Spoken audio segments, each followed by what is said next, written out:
is not a document clothing any power to have an organization which will run the affairs of the building.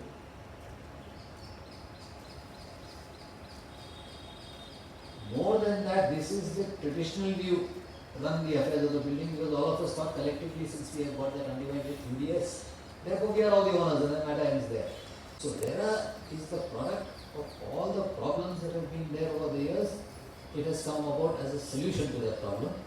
In the first instance, it is not final. We have to see, there will be problems which will be there, those have to be dealt with evolution, with time, we will learn on that. But the dominating influence and the dominating criteria and the dominating law, and that dominating person in our house, start imagining that face. Here you look at that face as it is not KOA, it is not. So if that is the case, 11 and 17 mandates that the land itself, the property, that itself has to be transferred to the society as a whole. So that all these divisible units have been sold to a particular manner, let it be. That also has to be done. Every building that is built and UDS that is conveyed is for what? The apartment that you have, the living space that you have is for you to live. The UDS that you have is to be stored. Stored to be used when you cannot live anymore. It depends upon the life of the building, whatever be the life.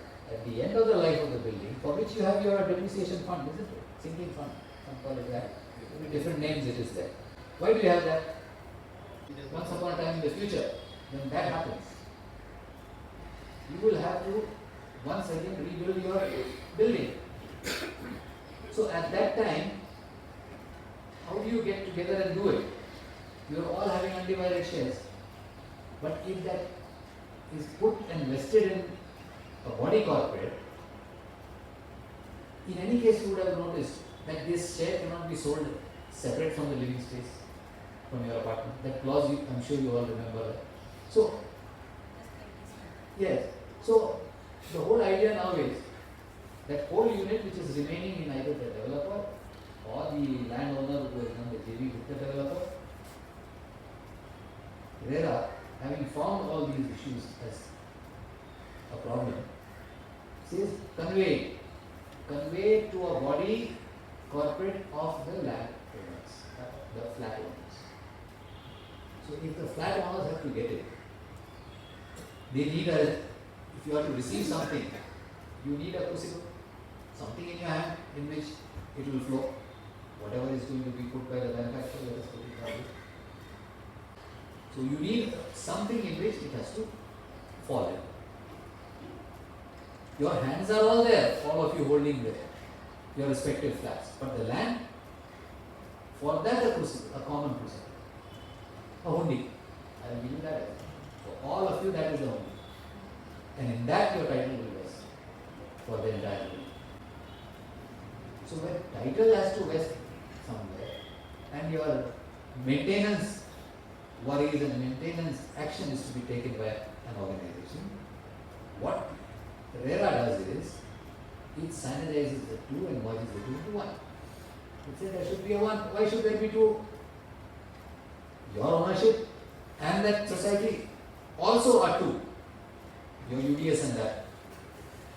So what it is saying is, when you have this, and this is meant for the purpose of carrying out your maintenance activity, it says, here it gives primacy. Transfer the ownership there only. And when you are the owner, you will look after it. No, who else will look after it? So that becomes the maintenance body, that becomes everybody, including everybody within that corporate body, called body. So that is one single unit in which everything is encompassed.